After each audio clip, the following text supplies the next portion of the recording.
Hello mga kabusing! Welcome back to my vlog. So for today's video nga mga kabusing, ang pag-uusapan natin ay ang Miss Universe Philippines 2026 na kung saan grabe arrivals nga mga kabusing ng mga candidates sa kanya-kanyang provinces at syempre na-surprise ako mga kabusing kay Bea Milan Swarovski nga mga kabusing ng pambato ng La Union na siya ang mag-represent nga mga kabusing sa kanilang province sa La Union na kung saan sobrang lakas niya talaga at huwag na natin siyang establish mga kabusing sa kanyang paandar nga mga kabusing na kung saan ang kanyang tindig, ang kanyang height at sobrang ganda nga mga kabusing yung kanyang statue pala mga kabusing, yung kanyang physical, yung kanyang tindig, napaka sobra talagang pang Miss Universe na nga ito mga kabusing. At syempre yung kanyang pasarela nakita ko mga kabusing sobrang ganda din, need lang mai-improvement yung kanyang polishment lang, pero siya kaya ang maging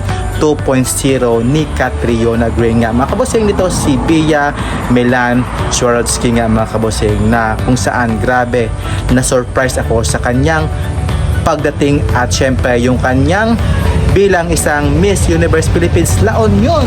At syempre andyan na nga din mga kabusing yung mga pambato ng Pampanga na si Allison nga mga kabusing, na kung saan napakita ito ng kanyang rampahan at syempre yung mga other queens nga mga kabusing sa kanya-kanyang provinces na nagsidatingan na nga mga kabusing nitong from yesterday, ngayon at syempre bukas pa yan mga kabusing. At syempre yung pambato ng Aklan na si Imelda Schweihart, at nandun na nga rin siya mga kabusing kasi sobrang lakas din naman na talaga ito ni Imelda Schweihart nga. At syempre from Cebu province na si Nicole Borromeo nga mga kabusing, ang lakas din, andyan na din siya sa kanyang arrivals nga dito sa Empire PH nga mga kabusing sa mall.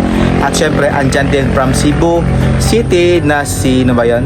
Si April Smith, at yung mga from Taguig na si Bella Ismael, from Baguio na si Roxy Bayins nga mga kabusing. At andyan pa yung mga ibang candidates mga kabusing from Iloilo na sobra din talagang lakas mga kabusing yung mga pambato nila. I don't know, ngayon lang sila nagsilabasan at puntahan niya ito mga kabusing sa Miss Universe Philippines kasi puksaan na ito mga kabusing na mga veterans nga at syempre from the front runner to the newbies nga mga kabusing. Yung mga newbies din palaban mga kabusing, so andito sila mga kabusing para makipagsabayan nga ito sa mga veterans nga mga kabusing, yung mga newbies nga. Kaya sa tingin mga kabusing, sino kaya ang makipagpuksaan at sino kaya ang makapag-uwi ng corona para sa Miss Universe Philippines 2026? So huwag kalimutan mag-subscribe at syempre mga kabusing, keep support my channel Armang Vlog. At syempre sino kaya ang mas malakas na makapag-uwi ng corona bilang isang Miss Universe Philippines 2026. So